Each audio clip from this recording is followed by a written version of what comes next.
Is my audience ready? Yeah. Alright.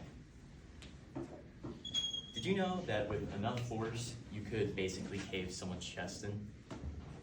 I found that out in a 2024 July article published by Science Direct. Hopefully by the end of this, the audience will be informed about the topics surrounding DNRs, and it's important for you to be informed about this because everyone here is approaching the age of becoming a legal adult, and there's going to be medical situations which you may be responsible for.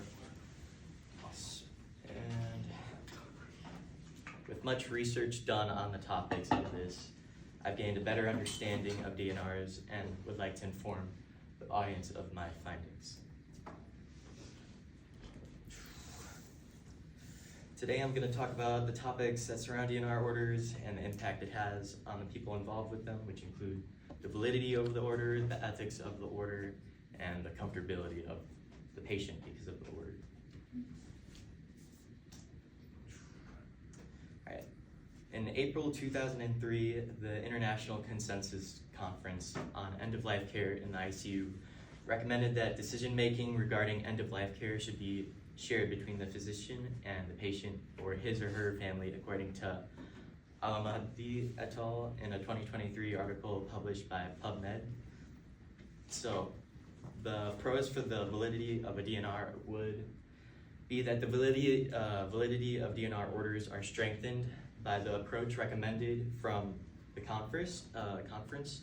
They emphasize that the decisions at the end-of-life stage should be shared, ensuring that they're not made unilaterally or without full understanding.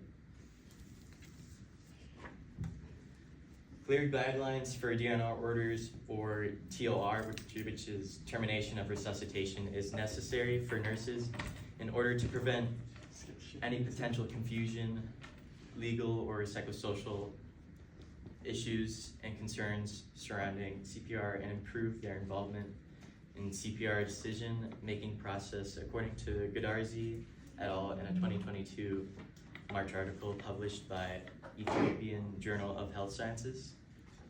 So this shows that the cons of the validity of DNR orders can be questioned when they do not have clear guidelines, and it can be as dumb as a koala, I guess, to not have clear guidelines or consistent procedures that would help recognize a DNR or a TOR for nurses, because they can face confusion or uncertainty when this happens, and it could lead to legal risks, stress, psychosocial strains, and this especially happens in such high pressure situations during resuscitation.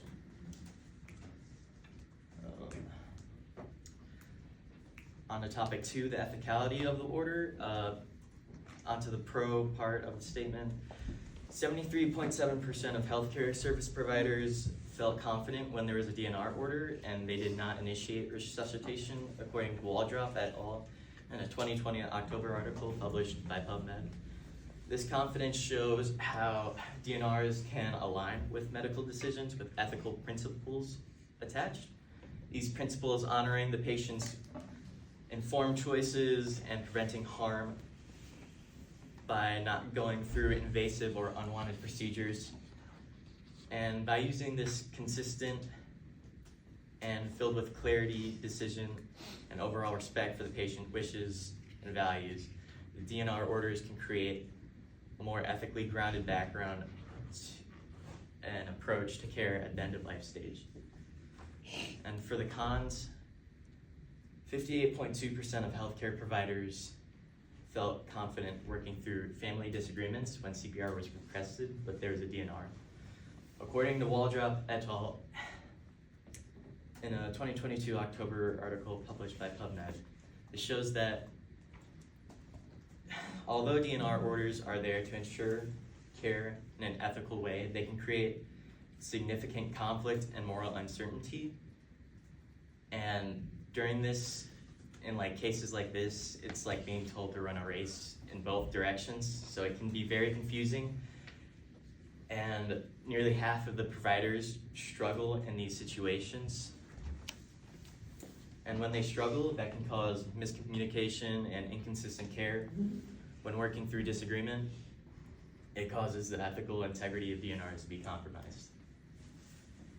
And on topic 3,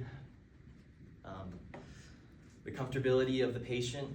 For the pros, the statement, lack of a DNR order for a patient with advanced chronic disorder may have several negative consequences, such as a tie-up of emergency response resources and potential pain and discomfort, according to Stein et al. In the 2022 July article published by PubMed. A DNR order can greatly enhance a patient's comfort due to not being subjected to aggressive resuscitation attempts that offer little benefit and significant distress.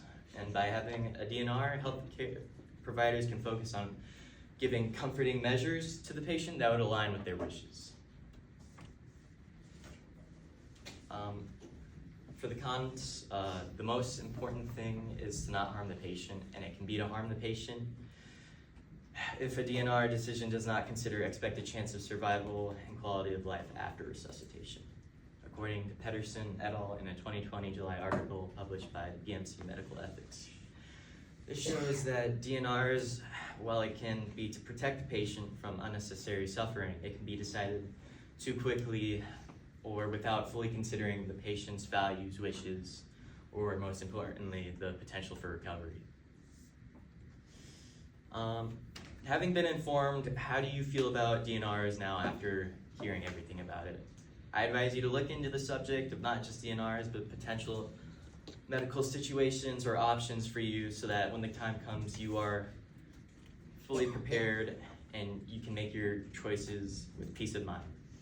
And while it's true things can go wrong during CPR, there are many more cases in which everything goes right and a full recovery happens. I hope that if you ever face a situation in which you may need to make a medical decision, you are informed, confident, in choosing what is right for you.